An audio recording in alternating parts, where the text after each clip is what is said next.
दिन होना चाहिए मंगलवार। कौन सा दिन होना चाहिए? जम के बोलो जरा, मंगलवार।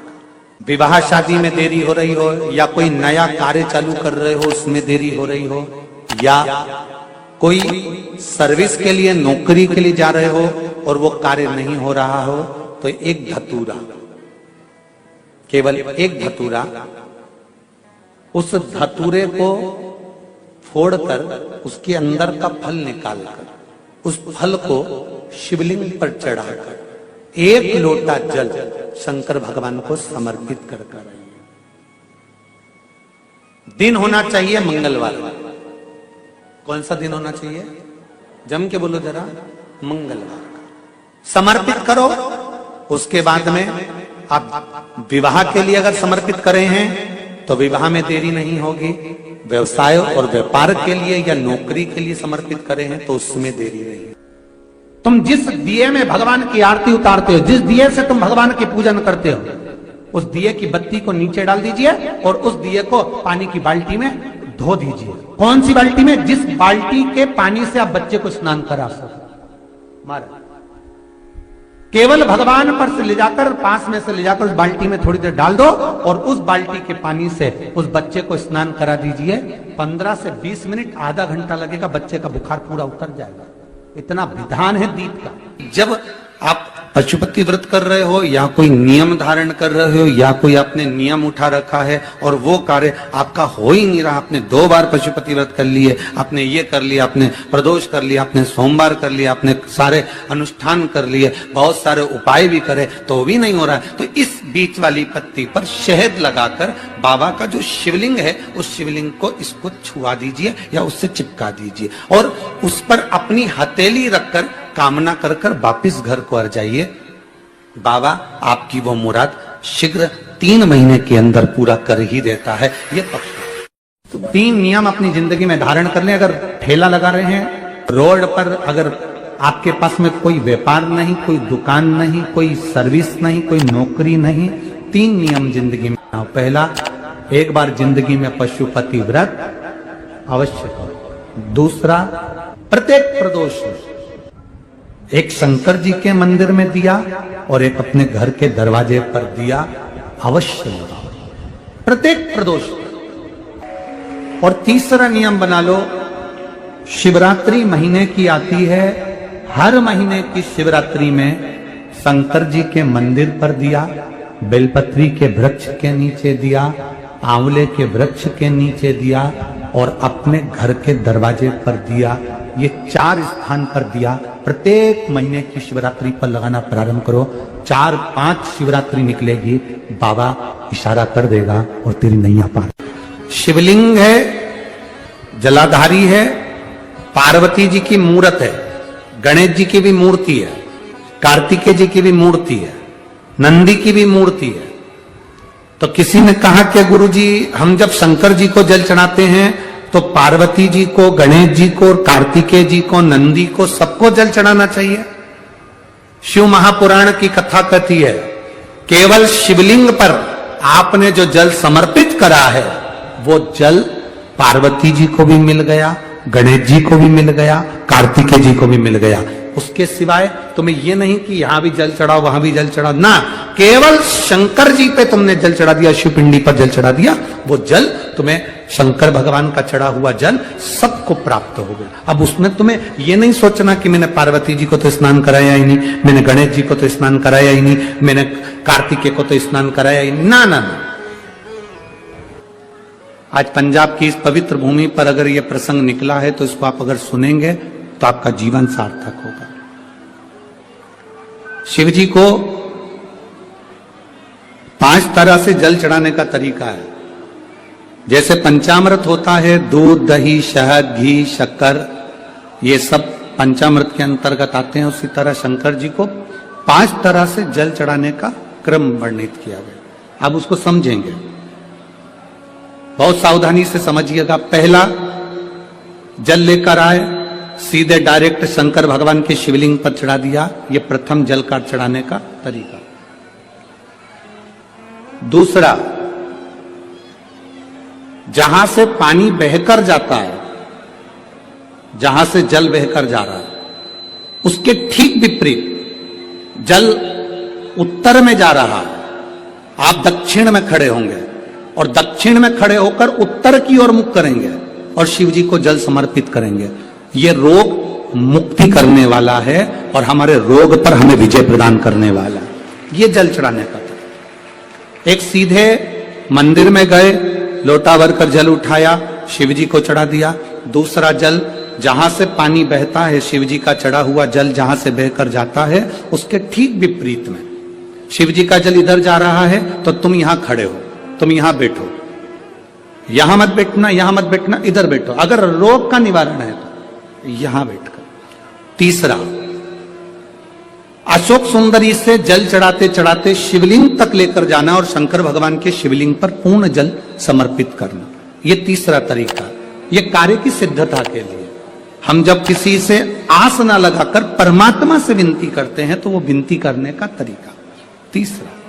चौथा, शिव जी पे चढ़ा हुआ जल 5 जगह पर समर्पित करना।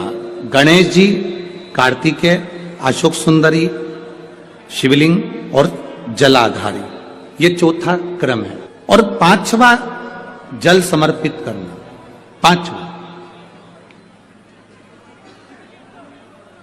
5वें नंबर का जल।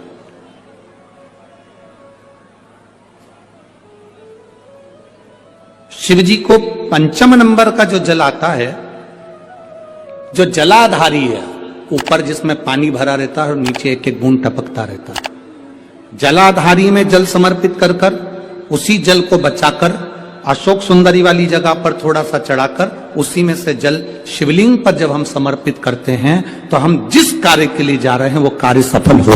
धतूरे का जो पुष्प है उसको 2 जगह पर समर्पित किया जाता है।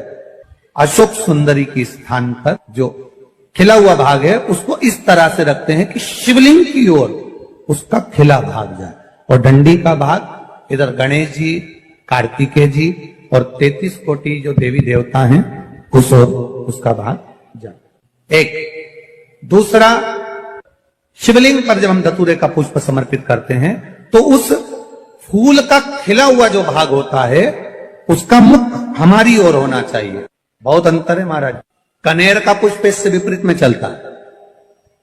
कनेर का जो पुष्प होता है उसकी डंडी का मुख हम अपनी ओर रख लेते हैं और खिला हुआ भाग महादेव की ओर कर देते हैं। जिसका व्यापार ना चले, व्यवसाय ना चल रहा हो, बहुत ज्यादा कष्ट में जीवन निकल रहा हो और बहुत ही ज्यादा तकलीफ हो रही हो, तो धतूरे को हल्दी में डुबोकर शंकर भगवान को 12 बजे समर्पित करें।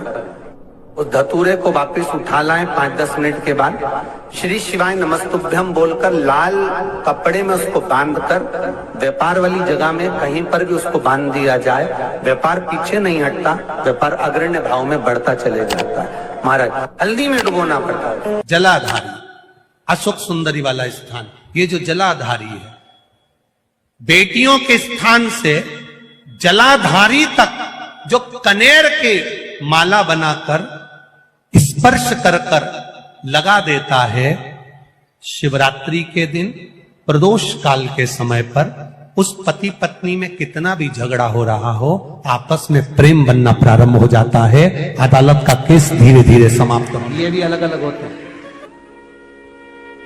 पहला दिया होता है पणाती दिया। मैं चैनल वालों से कहूंगा, अगर आपके पास में अगर, क्योंकि हमने पहले भी कथा में कहा कि जिस जिस जगह का स्मरण कराएं उस जगह का फोटो भी आप दिखाएंगे तो उसका आनंद कथा सुनने वालों को, ऑनलाइन वालों को मिलेगा। पहला होता है पणती दिया। ये पणती दिया मट्टी का दीप, जिस दीप के अग्रभाग को थोड़ा सा बड़ा कर दिया जाता है, उसको पणती दिया कहते हैं। ये पणती दिया जब भी भगवान के सामने लगाया जाता है तो इस दिए को सम्मुख में जब रखा जाता है तो दिए का जो लोकी मुख होता है वो अपनी ओर होना चाहिए। पणती दिए की जो लो है, बाती है, उसका मुख अपनी ओर होना चाहिए। विष्णु पुराण कहती है अगर इस दिए की बाती भगवान की ओर रहती है तो हमें तपन की अनुभूति होती है, पर इस दिए की बाती जब हमारी ओर होती है तो हमारे शरीर में कोई बड़ी बीमारी आने वाली होती है तो वो कट जाती है, हमारा पणती। विष्णु पुराण में दूसरा दीप कहा गया है निरांजन दीप। विष्णु पुराण में दूसरे दीप का वर्णन निरंजन। जिस निरंजन दीप में महाराज आपने देखा होगा डमरू जैसी आकृति होती है। अगर चैनल पे कथा देख रहे होगे तो इनके पास में अगर होगा तो अवश्य दिखाएंगे। निरंजन, इस निरंजन दीप में डमरू की आकृति होती है, रखने का भाग और ऊपर का भाग इस तरह से, और ऊपर उसमें दिए लगाए के लिए बाती का स्थान रहता है। किसी किसी में 5 कंगूरे होते हैं, किसी किसी में 6 कंगूरे होते हैं। इसको निरंजन दीप कहते हैं। महाराज विष्णु पुराण के 5वें अंश में लिखा गया निरंजन दीप भगवान के सम्मुख में राइट भाग में लगाया जाता है। भगवान का जो स्थान होता है, भगवान का जो मंदिर होता है, तो भगवान का राइट, आपका होगा लेफ्ट, क्योंकि आप भगवान के सामने बैठोगे तो भगवान का राइट, आपका लेफ्ट। तो आप जब लगाएंगे तो आप लेफ्ट में लगाएंगे, आपका लेफ्ट होगा और भगवान का वो भाग राइट के लाएंगे, तो भगवान के सीधे हाथ की ओर लगता है। माना निरंजन, निरंजन दीप कभी भी तेल का नहीं लगता। माना निरंजन दीप कभी भी तेल का नहीं लगेगा। हाँ, यह हो सकता है कि बटी निरंजन जो दीप होता है उसमें तेल डाल सकते हैं। बटी निरंजन दीप जो होता है उसमें कंगूरे नहीं होते। बटी निरंजन दीप केवल गोल होगा, ऊपर से डमरू जैसी आकृति होगी, डमरू जैसा होता है, ऊपर से उसमें कहीं कंगूरे नहीं होते। महाराज अगर आप चैनल पे देख रहे होंगे तो बटी निरंजन दीप का भी वर्णन आपको दिखाया जा रहा होगा। बटी निरंजन जो दीप होता है वो केवल डमरू की आकृति में होता है, उसमें कोई कंगूरे नहीं होते। पर निरंजन जो दीप होता है उसमें कंगूरे होते हैं। तो जो निरंजन दीप होता है उसमें कभी तेल नहीं डाला जाता। निरंजन दीप को हमेशा घृत से ही लगाया जाता है। पर बटी निरंजन जो दीप होता है उसमें आप तेल डाल सकते हैं। बटी निरंजन दीप जो लगाएंगे वो तेल का लगा सकते हैं, पर निरंजन में कभी तेल नहीं डाला जाता। क्यों नहीं डालते? विष्णु पुराण कहती है निरंजन दीप के अंदर अगर तेल की बाती लगाकर लगाया जाता है तो 1 रुपया कमाते हैं, 1.25 रुपये खर्च होगा। घर में 10 लोग भी कमा कर लाएंगे तो पैसा नहीं दिखेगा, घर में रुपया टिकता नहीं है। अर्थात निरंजन दीप में आप तेल की बाती लगा रहे हो, ये सिद्ध हो चुका है। और महाराज बटी निरंजन जो दीप होता है उसके अंदर आप तेल डालकर जला सकते हो। बटी निरंजन जो दीप होता है ये आप किसी भी स्थान पर लगाओगे, सबसे पहले पितृ इससे भाग ग्रहण करते हैं, देवता को देते हैं, देवता उससे भाग ग्रहण कर कर कुबेर को प्रदान करते हैं, कुबेर उससे भाग लेकर शिव को प्रदान करता है। भगवान शंकर बटु भैरव को कहकर घर का उद्धार करते, इसीलिए उसको कहते बटी निरंजन। इसमें कंगूरे नहीं होते। वहां बटी एक कुबेर निरंजन भी होता है, दिए में स्टैंड होता है, पकड़ने की जगह होती है, आगे उसमें चोंच लगी रहती है, उसको कुबेर निरंजन दीप कहते हैं। कुबेर निरंजन दीप महाराज जब भी जलाया जाता है, इस तरह का दिया अगर किसी के घर में हो कुबेर निरंजन, जिसमें स्टैंड होता है, ऊपर होता है, थोड़ा लंबा होता है, आगे लंबाई निकली रहती है। कुबेर निरंजन टीवी पर आप दर्शन कर रहे होंगे तो कुबेर निरंजन जो दीप होता है उसमें